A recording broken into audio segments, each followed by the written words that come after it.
everyone. I hope you had a great lunch and enjoyed the screening.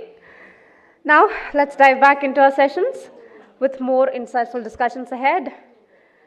We now move on to our second panel for the day, Dore Imports Evaluating the Role of IIBX in the Evolving Ecosystem, where we examine the expanding role of India's international bullion exchange in Dore imports and its impact on market efficiency, transparency, and value creation. To the panel, I invite Mr. Ashok Gautam, IIBX, Mr. Shivanshu Mehta, MCX, Mr. James Jose, CGR Metalloys,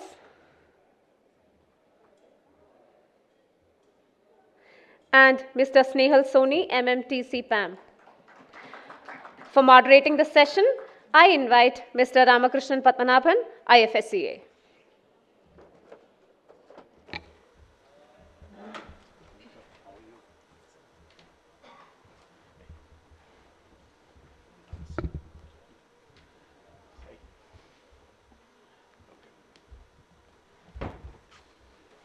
Am I audible? Yeah.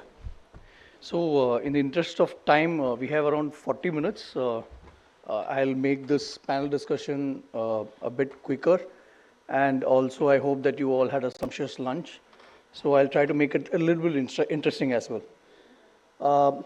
So, what we have is the topic of Dore imports, evaluating the role of IIBX in the evolving ecosystem.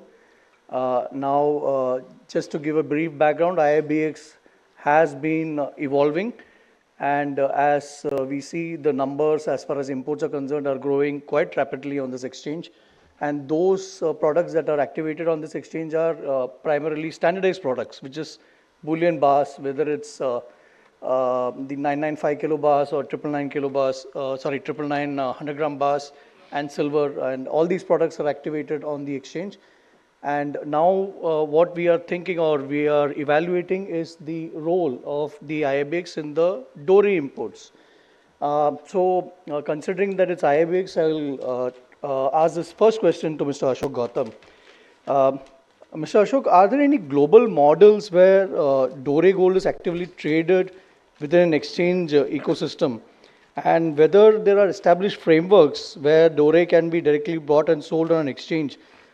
Since we generally understand that the market participation as far as Dore is concerned is probably been more of OTC, and most of the OTC transactions that is done in Dore, the price hedging is done on the exchange. Your view, sir? Yeah, thank you very much, Ramakrishnan ji. In fact, this Dore piece is very close to our heart.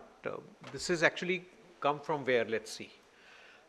We have been doing a lot of outreach programs across India, and there are players who have spoken to us that is there any way IIBX can step in so that they have the availability of Dore, because they say some of the big guys have their contracts with the players who supply Dore, and they would certainly like to ensure that they have sufficient supply chain things set up where they are able to take Dores and make the gold bars. So this is the first element of it.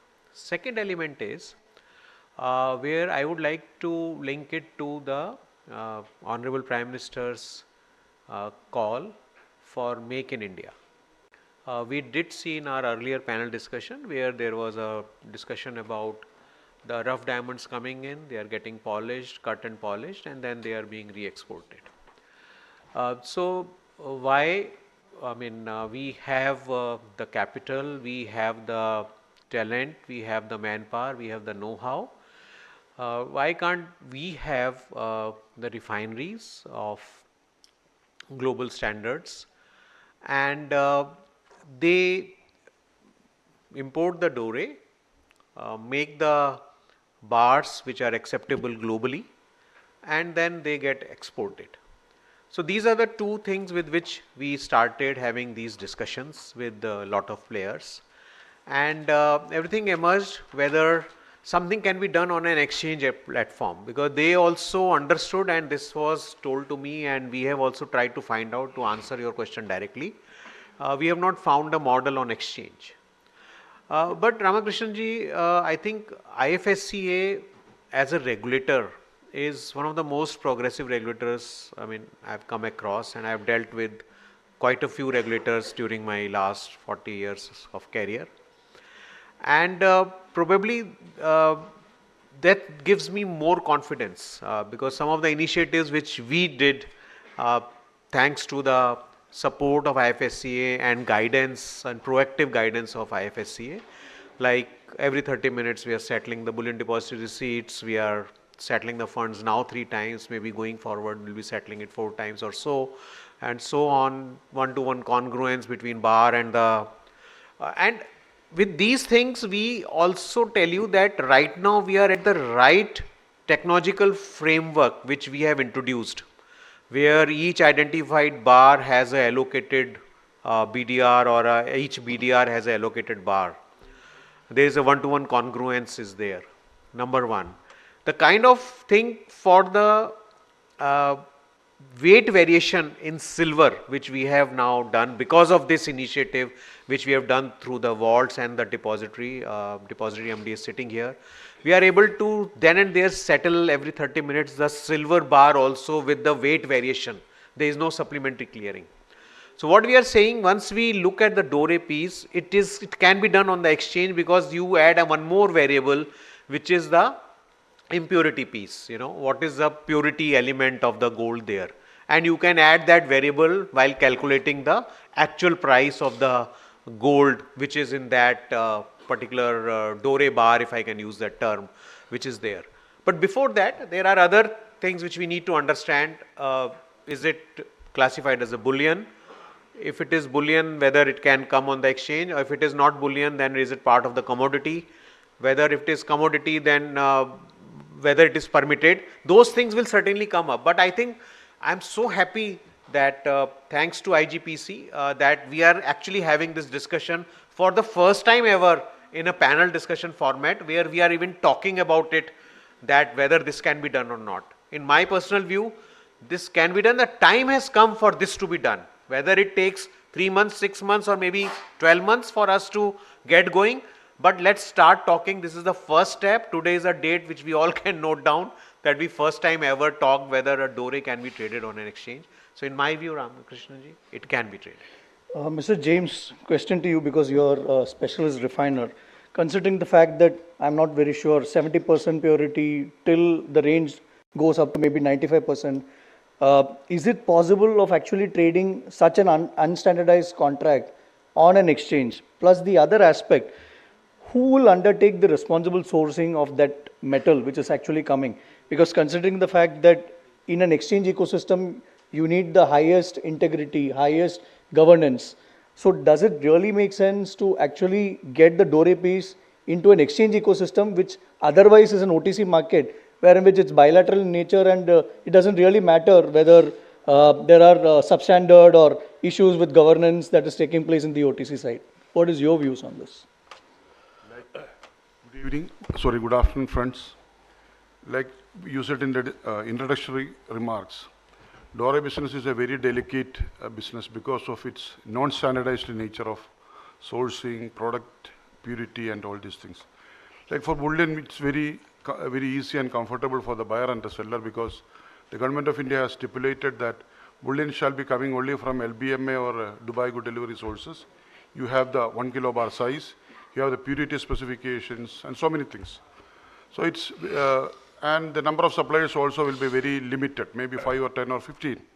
But when it comes to Dore, it's a very non-standard product coming from organized and unorganized segments, coming from different countries having different regulatory issues. It's a very delicate and it's a very complicated market. To put it simply, like earlier, the government of India has permitted Dore to be imported from anywhere in the world, like you could import from any country. But now they have restricted the sourcing to 10 countries, 5 countries in Latin America and 5 countries in Africa. But unfortunately, all these African countries, they have their own financial, regulatory, or so many issues. And like what we said, gold doré is coming from two sources. One is the organized big miners, corporate miners, and the second one is the artisanal miners. The corporate miners, of course, they have their long-term contracts with all the specifications of purity and all this safeguards with the relation to the purity difference, tolerance, impurities contained in the doré and all these things. So when it comes to alluvial mining, the issues are humongous. One is the government has stipulated that the gold shall be accompanied by a mining company certificate. But all of us know that all these artisanal miners are producing 200 grams, 300 grams every day. And if I need to buy 50 kilo in a day, I have to approach 30, 40 small artisanal refiners, or I have to approach an aggregator. There are aggregators abroad, but the government has not permitted doré to be imported by aggregator. So what comes as doré is coming from multiple sources, but it is coming with one certificate. That itself is the biggest problem. Then there is purity difference. Of course, they don't have, like I said, Bullion is coming with a certificate, certified by a LBMA accredited refineries testing lab. But doré is coming with a XRF certificate or density measurement, so many things. I'm not going to the details.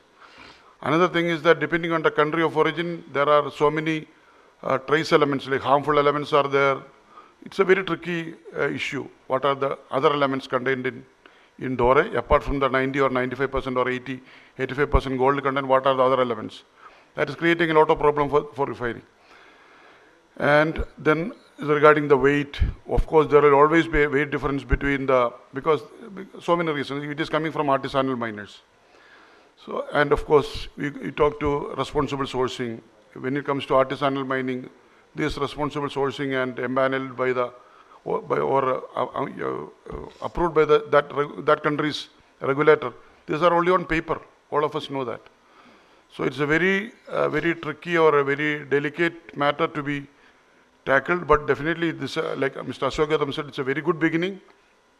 Our Refinery Association has been requesting the government for the past 10 years to permit doré import by nominated agencies on a consignment basis.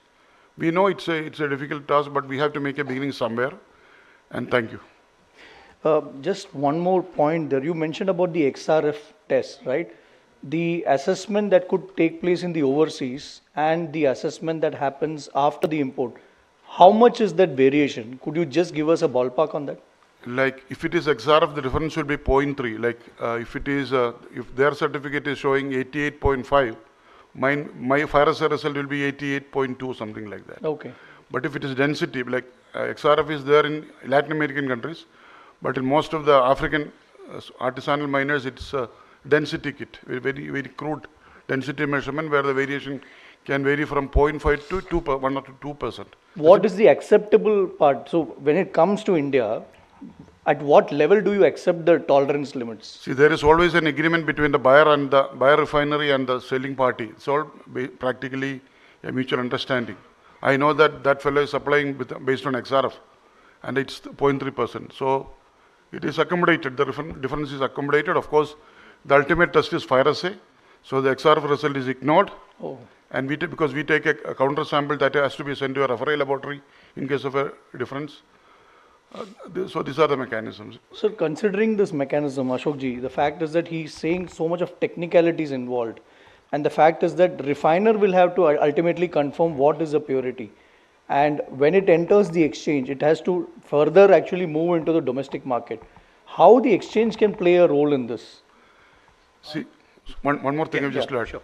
The customs is always drawing a sample from the consignment. So the customs is making the final decision based on the. Yeah, in fact, I was just going to say that because so right now the way it is coming in. So what I am trying to do is, can we replicate a part of it with some refinements on the exchange model, so that there is a certainty of things which are happening. So I am not for a moment saying that we jump into the artisanal sourcing, but we can, certainly take help of the World Gold Councils, good offices globally. Can we request the big miners or bigger ones if they can have some kind of an arrangement with IIBX where they can assure some kind of supplies here. So this is one point.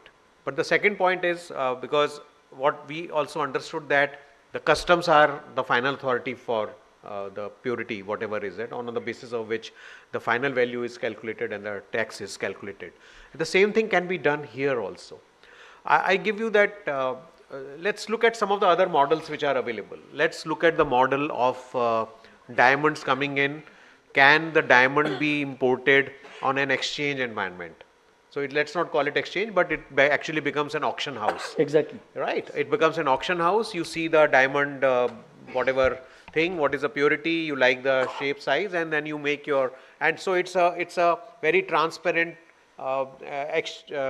auction mechanism through which exchange can run, where there is a particular X margin which is already available, so that there is no chance of a default, seller who has brought in, and if somebody has already agreed to that particular price. So the point I'm trying to say, we'll have to take some of the best practices available for many of the commodities which are there, and then see how we can bring it in here. Here I can also just make a point that when we are saying that we will trade on exchange, we can trade on exchange and say, the traded value which is being traded is at 80% of purity, for example.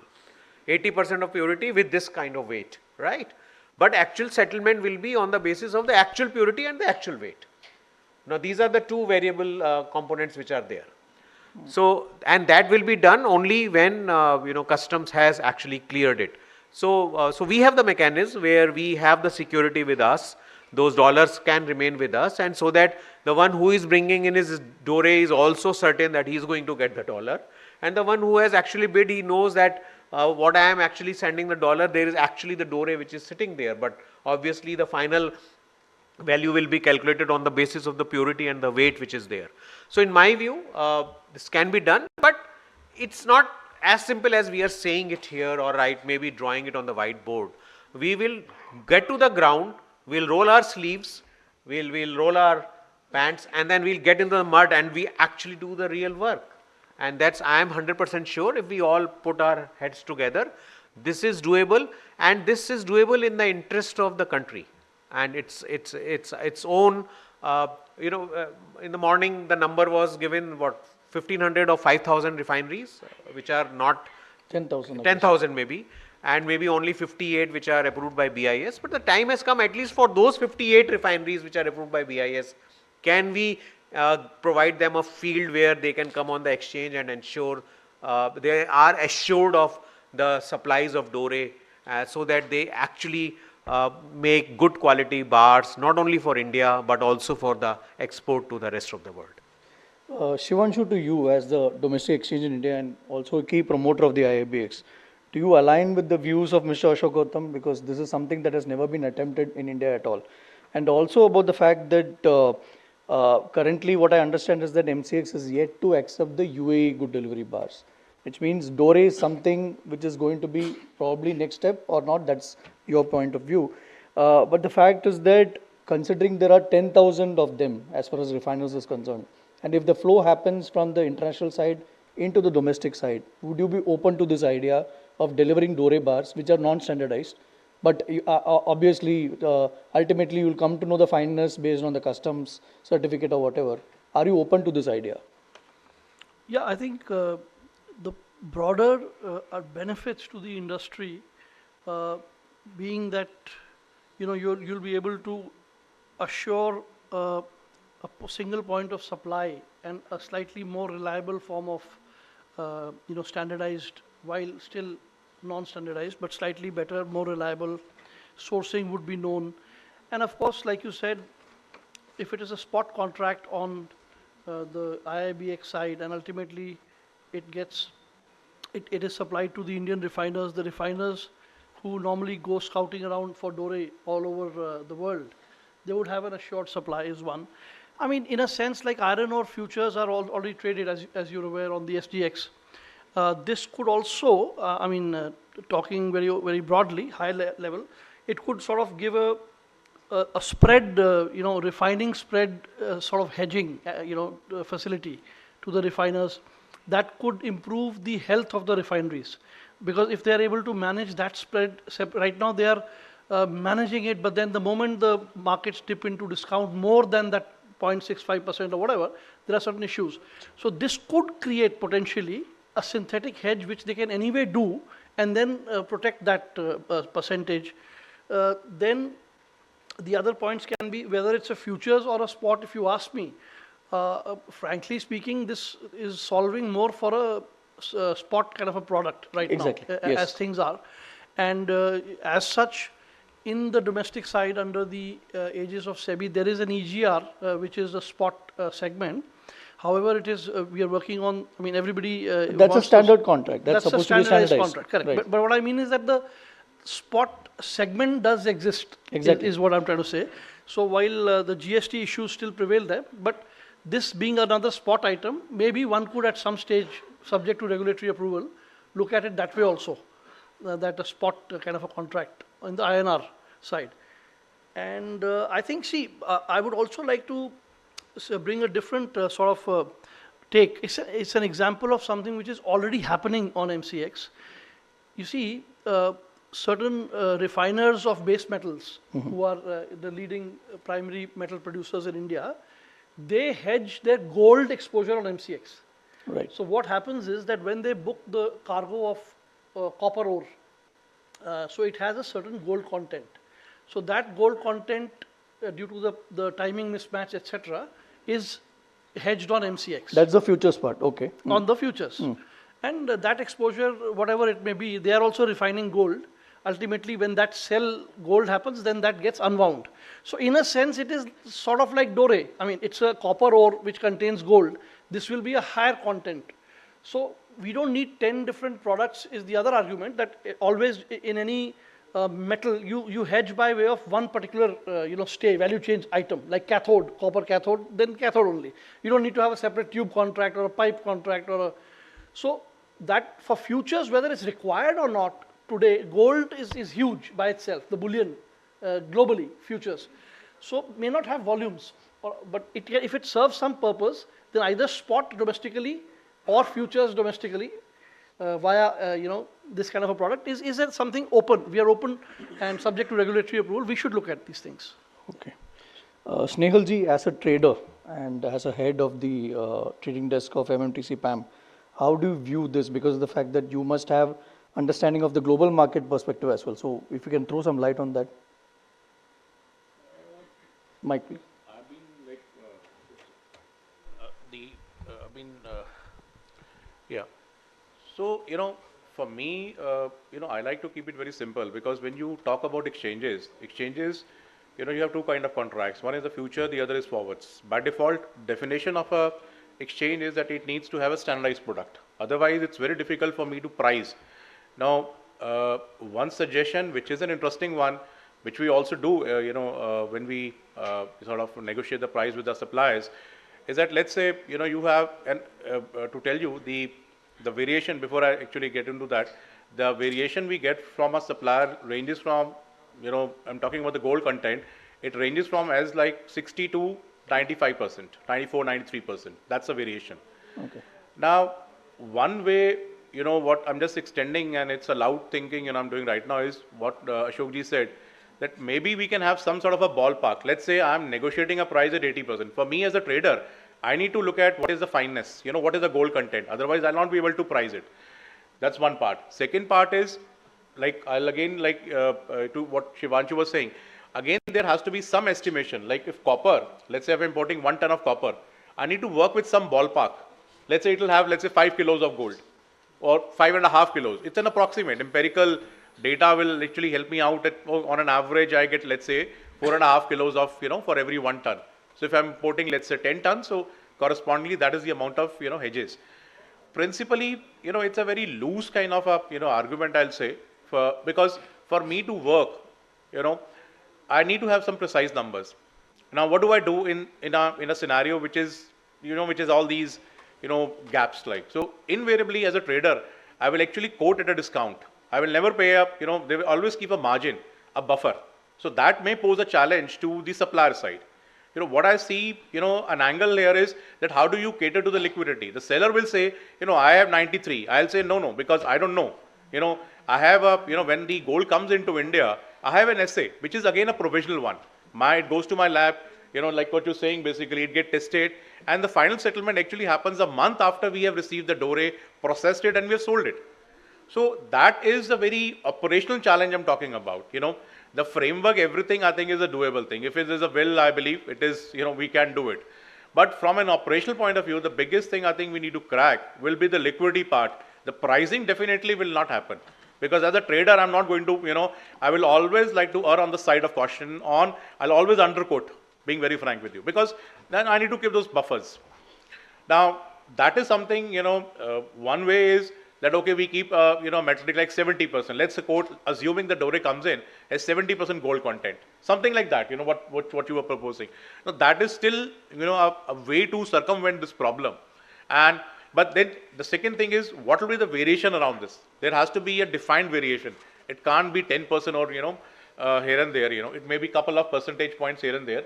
That will actually help me to really, work it out. Now, I'll give you a simple example. We do sizable hedging on MCX. In fact, we, on an average, 10 to 12% OI is, invariably, is what we have on the exchanges. And we could do more also, but the end of the day is the market is not, the capacity is not that much, But definitely MCX pricing is very good at par with, what is the current market quoting. It's, so it gives you a lot of comfort. And it is a 31.99, I know it's 995 and all those things. So it makes my calculation very easier. And the margins we're working are wafer thin, 0.1, 0.2, 0.3, these are the margins we work in.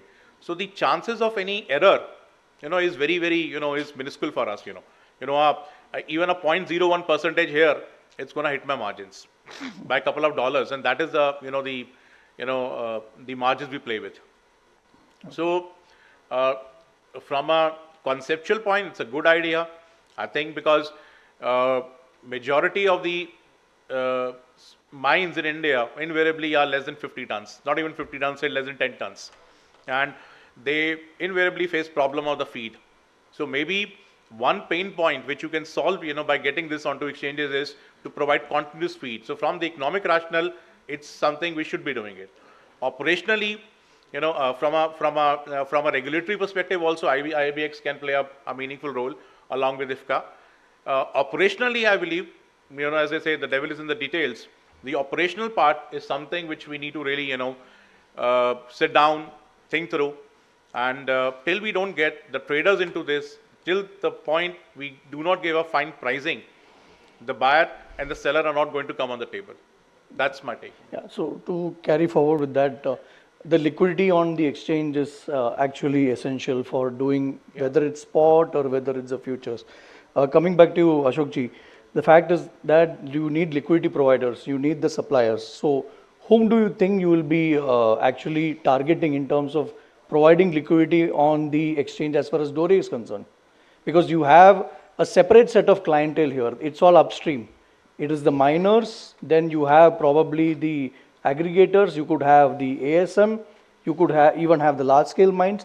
The large scale miners have their own, customers, which could be the banks and which could be large trading houses. They are already doing the OTC, something very similar to the model that we have in the exchange.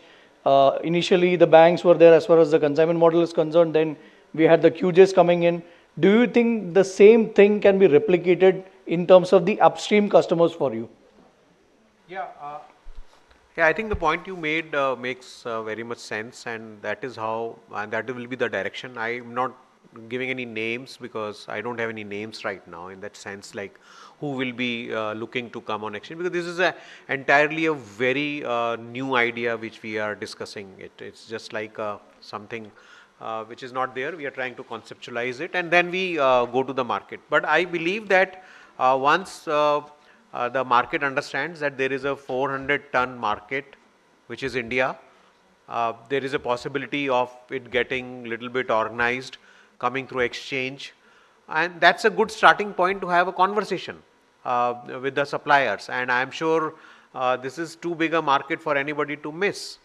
But certainly they have their own long-term contracts. I understand that. But can we also look at some of the big banks. So I'm not very sure, and this we have had this discussion with Ajit some time back. Can they step in to be the intermediary for these DORAs to be coming to us? Yes, that is a point to explore. But these things will come up as we firm up that what we are going to do. But in my view, this is a challenge which we must accept and we must start working towards it. Any challenge which we take, we don't go with there is a 100% certainty. But as long as we know what we are getting into, we take feedback from a much wider canvas of stakeholders and we fine tune our responses as we go. Because as long as I don't have a fixed notion that this is how I'm going to do, but I am saying, okay, I am willing to learn.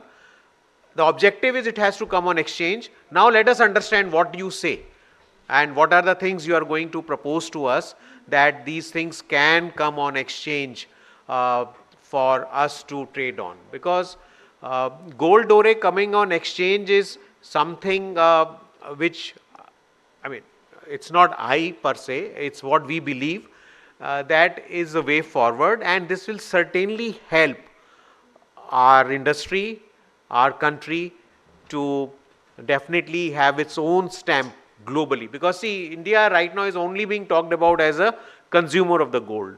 We have the refineries in Switzerland, we have the refineries now in Dubai, we have refineries in Singapore, we have MMTC PAMP here, we have another couple of more for silver on the LBMA side. Why can't we have more refineries? And for those more refineries, we would definitely need the raw material, which is the DORA. And if this is what we need, why can't we have it through exchange in a structured manner where it gives supply chain guarantees, where it gives the guarantee that somebody who is selling right now, they come it on the basis of letter of credit. There is a letter of credit on the basis of DP and then customs clears it. So similarly, here they will get some kind of understanding that it is a regulated environment in which they will be coming, they will be bringing their DORA and they will have a certainty of the payments being released. Because we will allow only the clients who will come up with some kind of money which is upfront coming in and then they are putting their bids. So I believe this is a way forward. We all will have to work really hard and also take help from the industry veterans that how do we crack it. Because if we first state, so there is a need, then we state that how that need is translated into, okay, we have to solve this problem. And once we have stated that, then obviously we can work towards a solution. Okay. Mr. James, both you and Mr. Ashok had the viewpoint that nominated banks can probably import DORA.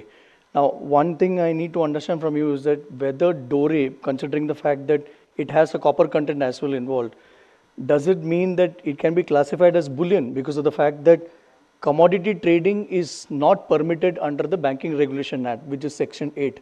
There is clear prohibition of trading in goods. Does this mean that DORA can be imported by banks? Because ultimately what we need is that we need to have a change in the Banking Regulation Act, which then goes up to the Parliament. So is that what you think should happen? Technically speaking, anything in melted form can be called bullion. But gold, if the gold content is more than 995, it's called fine gold. So that's where the fine gold bullion comes. Even silver is called silver bullion, gold bullion, melted alloy, that's called bullion.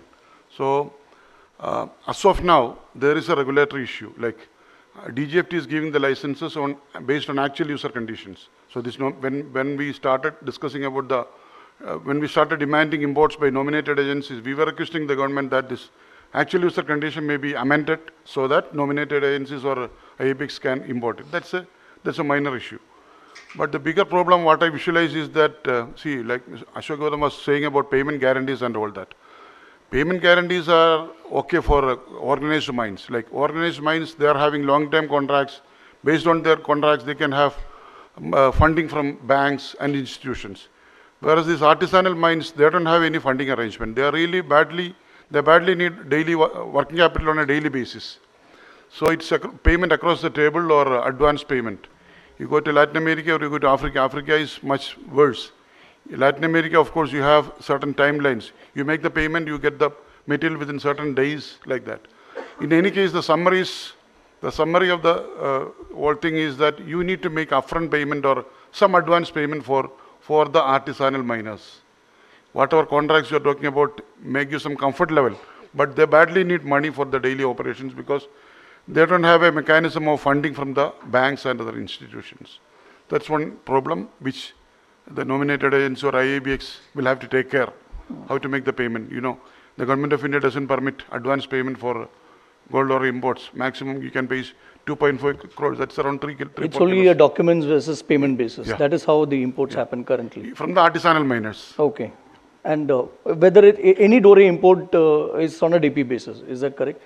Snailji, if you can correct me. This will be different. Corporates will be different. So basically, we are financing lines. You know, there are bullion banks basically who finance. You know, SBLCs. that's the other point which I wanted to sort of build in. You know, because when we're talking about importing Dore, you know, and providing feed to the smaller mines, the biggest challenge is basically funding.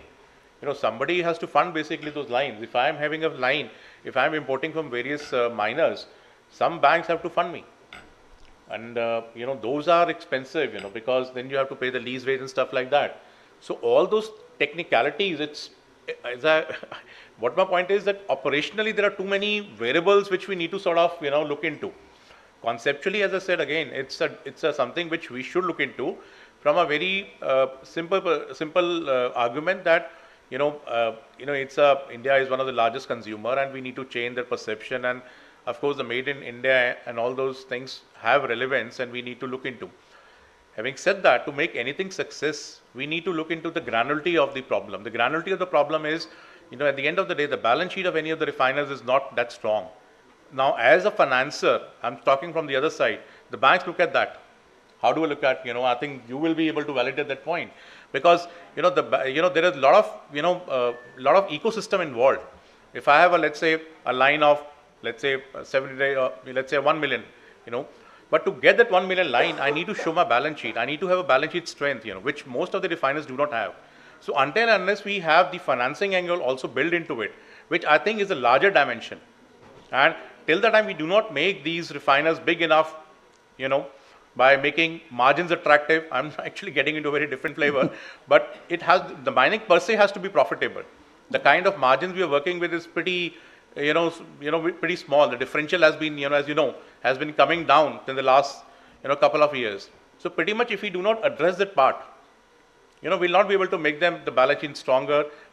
The finance will never come into that, The idea is to make the whole ecosystem more profitable for everyone, and automatically more banks will actually come into and will be stepping into this, to sort of solve the problem on your own. So suppliers also would be looking at the balance sheets of the refining entities, irrespective of the fact that there is a central counterparty. If I'm exporting, let's say, a ton of metal, I need to look at your strength, and I don't pay any money for that. It's all lines. So somebody has to finance those lines. Understood. Now, how will anyone do that? So you need to sort of look at, the financial strength of the entities also. Okay. Maybe I think that's an opportunity for Ashokji to look at. If the exchange can become a guarantor and ensure that the payment will come through, so that is a role, I think, and that could be a very, strong, because when I actually have an exchange, the exchange guarantees the trade, both to the seller and the buyer. So if that is a role, automatically the ecosystem will start, working, automatically. That's irrespective of whether it's spot or futures or whatever. See, that again is an operational thing, which I think, we can get into that. That's my point. Okay. This is pertaining to the organized mines. When it comes to artisanal mines, you need to make some payment. Okay. They badly need working capital. That's the problem. So how can ASMs always ask the payment in advance? How is it? Or across the table or something like that. Some portion has to be paid in advance. Only then they will commit to you to come to that will trade. be a delicate area for the IABX. Exactly. Shivanshu, do you think that before even thinking of operationalizing all these aspects, do you think that we need to give precedence to responsible sourcing first, because of the fact that we don't have a cohesive responsible sourcing as a country?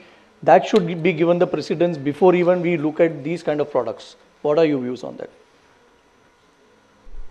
Yeah, I would again say that the benefits to the industry by doing this would be far larger, and we can definitely, put our efforts sincerely into deriving some kind of a solution which has to have responsible sourcing as well. That I don't deny.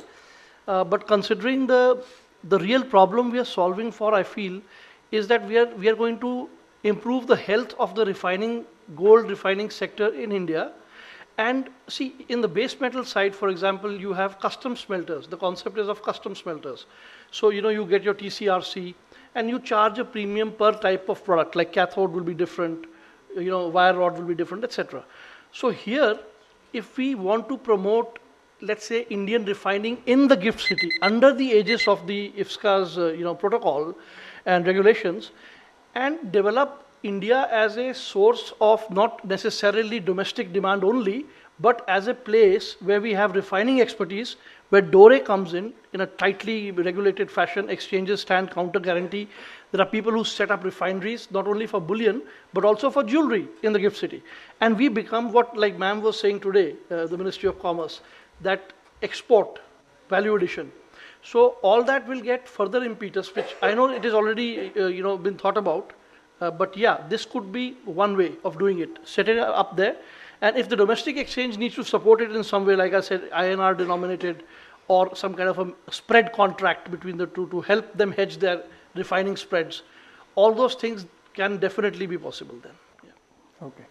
So, as we see, the panel mostly agrees the fact that Dore is possible to be probably imported through the exchange model, but something we'll have to see how we can make it easier, because of the fact that there is a market out there. At least 10,000 refiners is what we understand in the unorganized sector.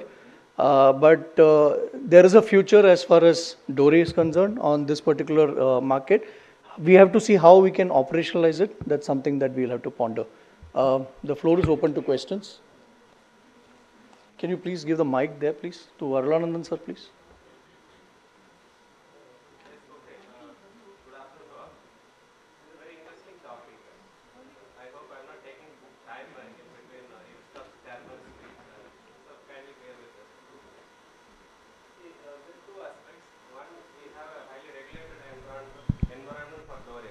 One is the custom notification of 57 of 2002, and also the actual user condition by DGFT. The first navigation we may have to do is that IIBX have to be may have to be permitted to import gold Dore. Okay, if we navigate that, what would be the view of industry, that is refiners? Would you be willing to use the IIBX route? So this is my question. And secondly, if time permits, the toll refining, if panel can discuss. Thank you. So one clarification here, sir. IIBX will be the platform. IIBX will not be the entity which will import.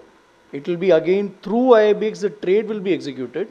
The import will be done by the refiners. That is the thought process. Your point is whether IIBX will be able to do it. Huh. That's a real Exactly. That is. legal thing. To answer your question, I think that is given.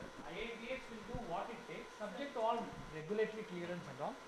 Subject to all regulatory clearances, the whole purpose is IIBX needs to do things differently. They will look at all aspects, including working with the regulator. So I think that's a question given, sir. They will.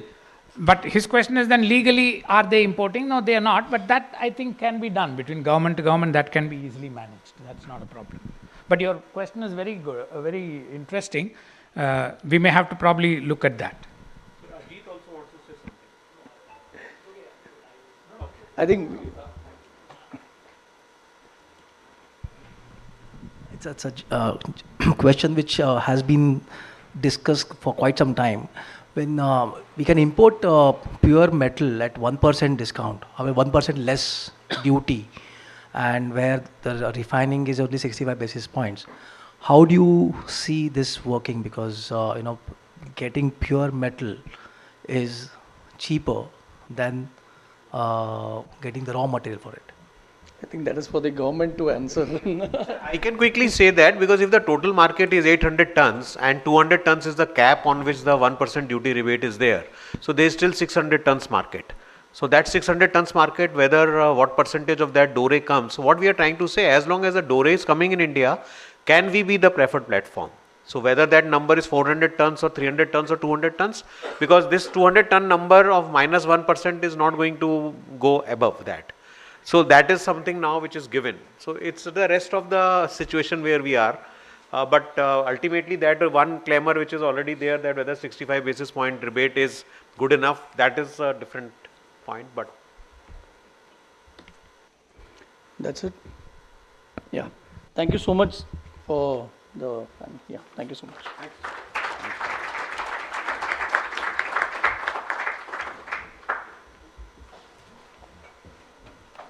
A big thank you to the panel members. I now invite Professor Sundaravalli to felicitate our panel members.